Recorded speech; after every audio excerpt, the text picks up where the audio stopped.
ওসব লজ্জা ফজ্জা চলবে না মশাইয়ের লাইনে। যা দেবেন গুনে দেবেন, যা নেবেন গুনে নেবেন। মনে রাখবেন, বাজারের প্রতিটি লোক আপনাকে ঠকাবার জন্য ওঁত পেতে রয়েছে, ইনক্লুডিং মি। প্রিয় বন্ধু, আমি তোমার সুতপন, আর আমার পডকাস্টে তুমি শুনছো কথায় কথায়। আজ শুধুমাত্র তোমাকেই শোনাবো সত্যজিতের নয়, সন্তোষ দত্তেরই সৃষ্টি লালমোহন। সন্তোষ নেই বলেই ফেলুদা বানাবো না কেন বলেছিলেন সত্যজিৎ রায়? কথাটা শুনতে অদ্ভুত মনে হলেও একটুও বাজে কথা নয় কিন্তু, একদম নির্জলা সত্যি।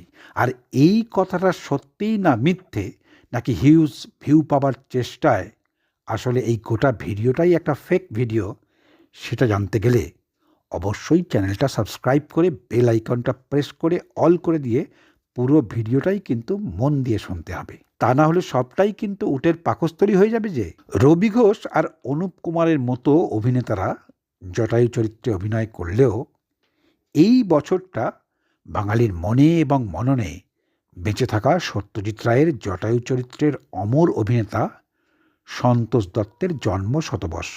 কারণ সন্তোষ দত্ত বেঁচে থাকলে এই বছরটা হতো তার জন্মের 100 বছর, আর লালমোহন বাবুর 50।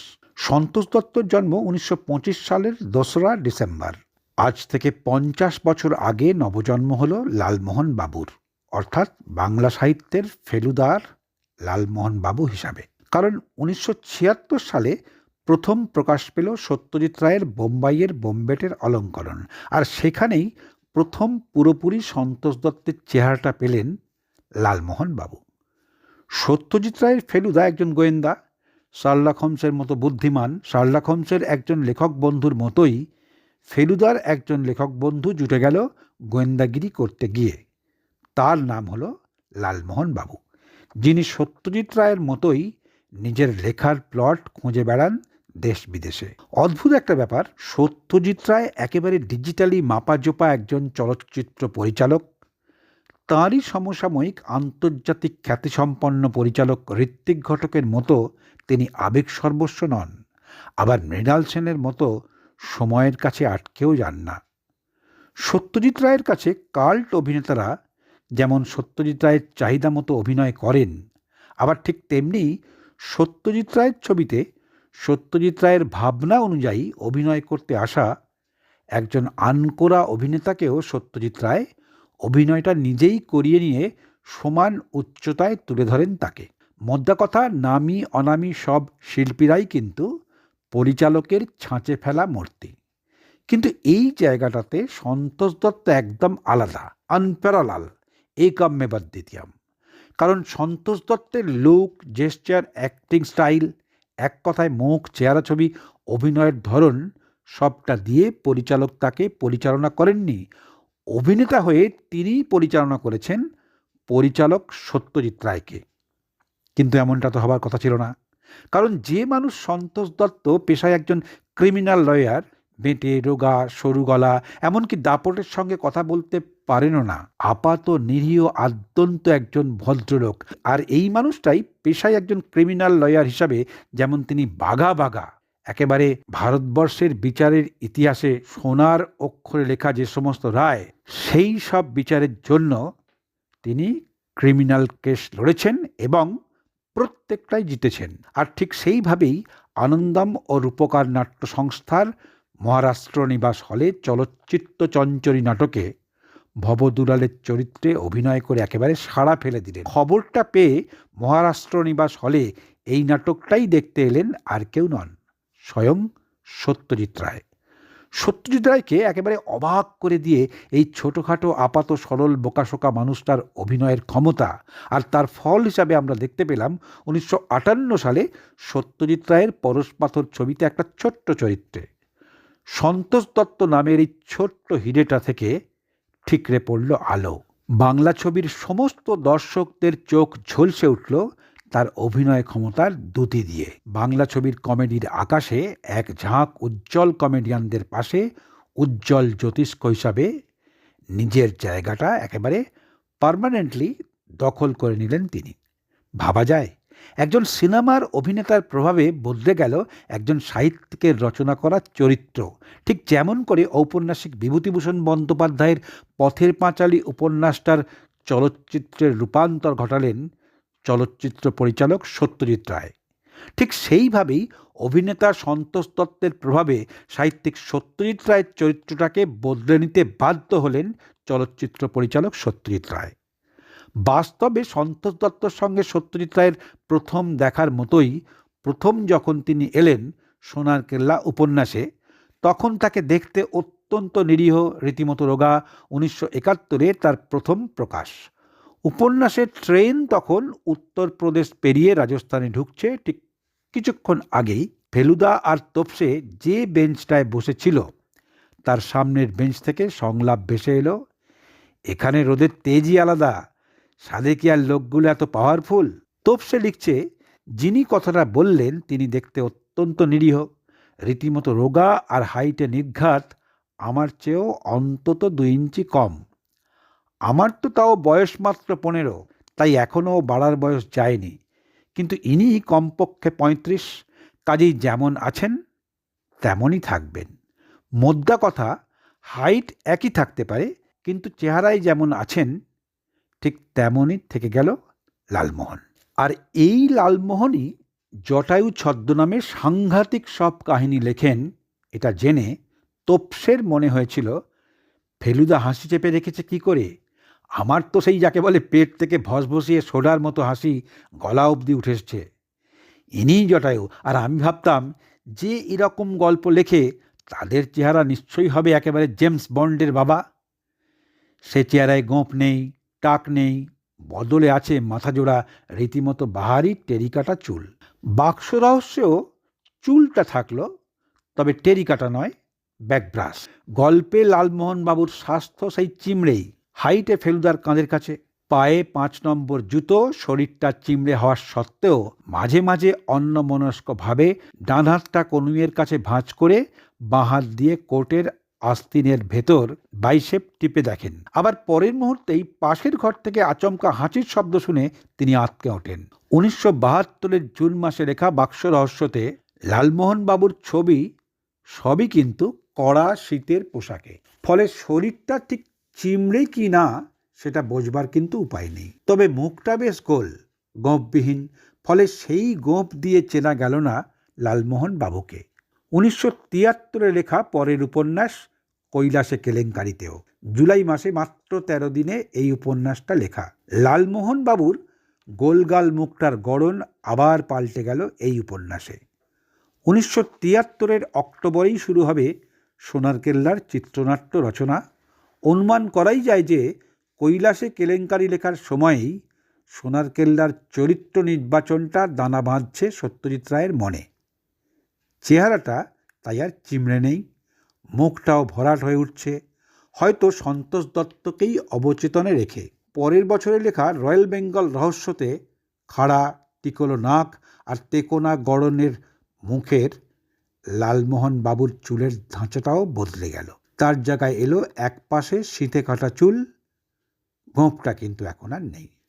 অথচ ঠিক তার আগের বছর 22শে ডিসেম্বর 1973 সোনার কেল্লা ছবির জন্য যে খেরের খাতায় লেখালেখি চলছিল তার একটা পাতায় সত্যজিৎ লালমোহন বাবুর একটা ছবিতে গোঁফটা দিয়ে দিলেন। 1974 এই সত্যজিৎ রায় শুটিং করলেন সোনার কেল্লার। তবে রয়্যাল বেঙ্গল রহস্যর লালমোহন বাবুর চেহারায় সন্তোষ দত্ত কোথাও নেই। তার একটা কারণ হয়তো খুব সচেতনভাবেই সত্যজিৎ রায় সিনেমার সঙ্গে সাহিত্যকে মেলাতে চাননি। সবথেকে বড় কথা কি, লালমোহন বাবুর চরিত্রে সন্তোষ দত্তের অভিনয় তাকে এতটাই প্রভাবিত করেছিল যে সোনার কেল্লা মুক্তি পেল যে বছর, সেই বছরেই মানে 1975 জুনে জয় বাবা ভেলুনাথ লেখার সময়ে লালমোহন বাবু হয়ে উঠলেন পুরোপুরি গোঁফ ছাড়া সন্তোষ দত্ত। আর সেই গোঁফটা এলো 1976 বোম্বাইয়ের বোম্বেটেতে। তারপরে আমৃত্যু যতদিন লালমোহন বাবুকে এঁকেছেন সত্যজিৎ, টাক মাথা, গোঁফওয়ালা, গোলগাল মুখের সন্তোষ দত্তই ফিরে ফিরে এসেছে। সেই রীতিমতো রোগা চিমসে চেহারার লালমোহন বাবুকে সরিয়ে দিয়ে সোনার কেল্লা ফিরে ফিরে পড়ার সময় চিরকালীন আবেদন নিয়ে আজও আছেন আমাদের মন জুড়ে। ক্রিমিনাল লয়ার সন্তোষ দত্ত অমর হয়ে গেলেন জটায়ু চরিত্রের মাধ্যমে।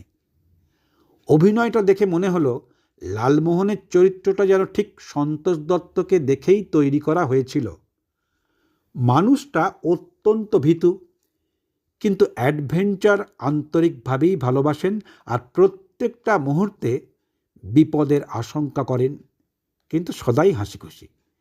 ফেলুদার প্রতি তার বিশ্বাসটা একেবারে অটল, কিন্তু ফেলুদার বড্ড বেশি বেপরোয়া ভাবটা উনি কিন্তু মোটেই ভালো চোখে দেখেন না। সত্যজিৎ রায়ের সোনার কেল্লা আর জয় বাবা ফেলুনাতে তার অভিনয় আজও দর্শকের মুখে মুখে ঘোরে। তবে তাকে শুধুমাত্র কৌতুক অভিনেতা হিসাবে দেখলে তা কিন্তু মস্ত বড় ভুল হবে।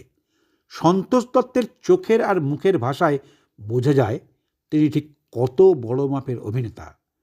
সত্যজিৎ রায় তাকে আর কোনোদিনও ছাড়েননি এবং সেই জন্যই বেশিরভাগ ছবিতে দেখা গেল সন্তোষ দত্তকে। গোপীগাইন বাঘাবাইনে একদিকে তার চেহারা ছবি আর অন্যদিকে বহুমাত্রিক অভিনয় ক্ষমতায় সত্যজিৎ রায়কে এই দুটো চরিত্রে অভিনয়ের জন্য অন্য কারোর কথা ভাবতেই দেননি সন্তোষ দত্ত।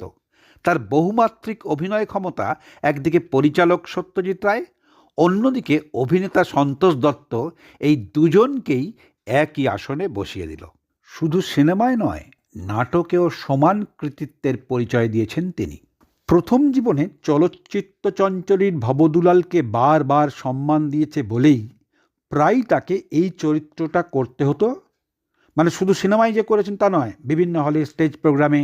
একবার হলো কি, সন্তোষ দত্তের বাবা মারা গেছেন, আর এই অশৌচ অবস্থায় এক মুখ এক গাল দাড়ি খালি পা ছেঁড় নিয়ে তিনি ঠিক করলেন এই অশৌচ অন্ত না হলে অভিনয় কিন্তু তিনি করবেন না।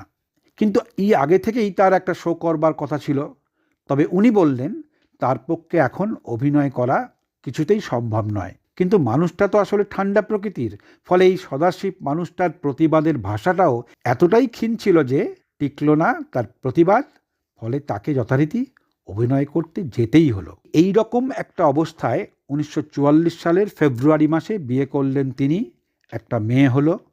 কিন্তু দুর্ভাগ্যের বিষয়, মাত্র 63 বছর বয়সে তাকে বিদায় নিতে হলো। 1988 সালের 5ই মার্চ তার শেষ নিঃশ্বাসটা পড়ল। ঠিক সেই সময় একেবারে খ্যাতির তুঙ্গে তিনি কৌতুক অভিনেতা হিসাবে যথেষ্টই প্রতিষ্ঠিত, এবং সত্যজিৎ রায় বললেন যে সন্তোষ দত্ত না থাকার জন্যই তিনি ফেলুদা করবেনই না। সন্তোষ দত্তর দক্ষতা সম্পর্কে সাধারণ মানুষের ধারণায় তখন আর সন্দেহ রাখার কোনো জায়গাই রইল না। 1949 সালে আত্মপ্রকাশ করলেন দিনের পর দিন ছবিতে। 53 সালে মুক্তি পেল তার দ্বিতীয় ছবি পতনের দেশ। 58 সালে সত্যজিৎ রায়ের বিখ্যাত ছবি পরশ পাথর। সত্যজিৎ রায়ের দেখানো পথেই খ্যাতি নামক সিঁড়ির উঁচু ধাপে প্রথম পা রাখলেন তিনি। এই সিঁড়িটা বেয়েই তারপর হেডমাস্টার, তিন কন্যা, শাস্তি, কাপুরুষ মহাপুরুষ, আপনজন, গোপীগাইন বাঘাবাইন, মর্জিনা আবদুল্লাহ, শ্রীপত্র, শ্রীমান পৃথ্বীরাজ, যদুবংশ, সোনার কেল্লা, জন অরণ্য, হারমোনিয়াম, শেষ রক্ষা, সিস্টার, এক যে ছিল দেশ, এই পৃথিবীর, পান্থনী মাস, শ্রী শ্রী মা লক্ষ্মী, চার মূর্তি, দেবদাস, ঘটকালী, গণদেবতা, সন্ধি, গোপাল ভাঁড়, পাকা দেখা, হীরক রাজার দেশের মতো একটার পর একটা ছবিতে বারবার প্রমাণ করলেন নিজের দক্ষতা। জয় বাবা ফেলুনাতে আমরা দেখলাম মগনলাল যখন দাঁড় করালেন জাদুকরের সামনে, তারপরেই জাদুকর একটার পর একটা ভোজালি ছুঁড়ে তার চারপাশে চৌহদ্দি গেঁথে দিল, তখন দাঁড়িয়ে থাকা লালমোহন নিথর নিস্পন্দ, আর তারপরেই সোজা পড়ে গেলেন। এই নীরব ভয়ের অভিব্যক্তি অসাধারণভাবে ফুটিয়ে তুলেছিলেন লালমোহনরূপী সন্তোষ দত্ত। একবারও ঘুণাক্ষরেও মনে হয়নি ব্যাপারটা স্রেফ অভিনয়। ভয় তো দর্শকরা অবশ্যই পেয়েছিল, পরিচালকের কৃতিত্বের সমস্ত ব্যাপারটা সত্যি হয়ে উঠেছিল। ঠিক সেই মুহূর্তে সমস্ত হল কিন্তু একেবারে স্তব্ধ হয়ে যেত। চলে আসুন।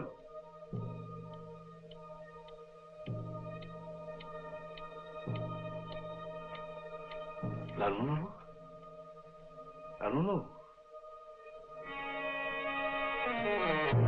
সন্তোষ দত্তের সেই বড় বড় চোখে কখনো ভয়, কখনো উৎসাহ, কখনো লজ্জা শুধু দর্শকরা উপভোগই করতেন না, এটা ছিল তার অভিনয়ের অ্যাসেট। আর এই ছবিটাই কিন্তু প্রত্যেকটা দর্শকের মনে কেন একেবারে হৃদয়ে গেঁথে আছে। জয়বাবা ভেলুনাথের মতোই অগবধূ সুন্দরীতে তার অভিনয়ের আর একটা উল্লেখযোগ্য মাইলস্টোন আমরা দেখতে পাই। এই ছবিতে তাকে দেখলেই হাসি পেয়ে যায়। উত্তম কুমারের মতো শক্তিশালী অভিনেতার সঙ্গে অভিনয় করলেন সন্তোষ দত্ত, কিন্তু একবারের জন্যেও তার চরিত্রের উপরে মহানায়কের ছায়া কিন্তু ভুলেও পড়তে দিলেন না তিনি। নিজের চরিত্রের ভেতরের হাবাগোবা যে মানুষ, তার সঙ্গে তার বাইরের এই চরিত্রটার ভাবটাও মানুষটার সঙ্গে মিশিয়ে, মানে ভেতর বাইরেকে, অন্তর বাহিরকে একসঙ্গে মিলিয়ে মিশিয়ে দিয়ে আকর্ষণীয় হয়ে রইলেন তিনি, একেবারে কাল্ট হয়ে গেলেন। যা, যা, যা, যা, যা।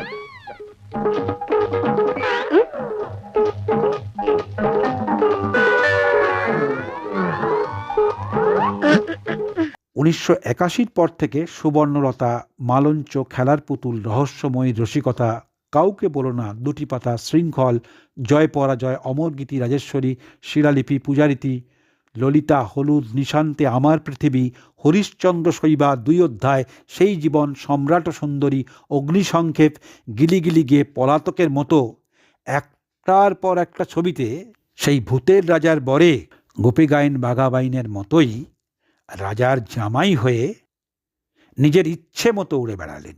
ব্রজবুলি ছবিতে দেখলাম সন্তোষ দত্ত একজন ডাক্তার, তার মুখে সর্বদাই হাসি। এই ধরনের ছোট্ট একটা রোল, যেখানে সেই জাতীয় অভিনয়ের সুযোগ কম, কিন্তু ডাক্তারদের কথা বলার ধরন এবং তার হাবভাব দেখে অবশ্যই হাসি পায়।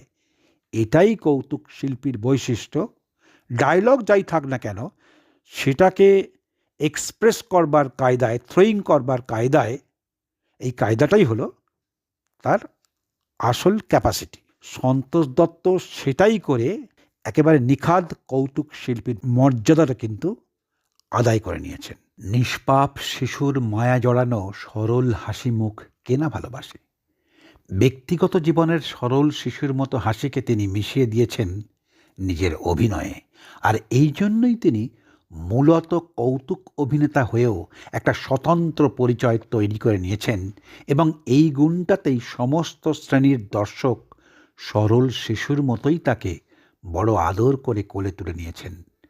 সন্তোষ দত্তর অবর্তমানে যত রথী মহারথীরাই তার জায়গায় অভিনয় করুন না কেন, বারবার সেটা প্রমাণ হয়ে গেছে তার জায়গা পূরণ হবার নয়। আর সেই জন্যই স্বয়ং সত্যজিৎ রায় বলেছিলেন, সন্তোষ নেই বলেই ফেলুদা বানাবো না। তাই সত্যজিতের হয়েও সত্যজিতের নয়, সন্তোষ দত্তেরই সৃষ্টি লালমোহন। আর এখানেই সত্যজিৎ রায়, সন্তোষ দত্ত এবং লালমোহন মিলেমিশে একাকার হয়ে গেছে। এটা আমার ব্যক্তিগত মতামত। তোমার কেমন লাগলো সেটা অবশ্যই চ্যানেলটা সাবস্ক্রাইব করে বেল আইকনটা প্রেস করে অল করে দিয়ে কখনো কমেন্ট করতে ভুলবে না।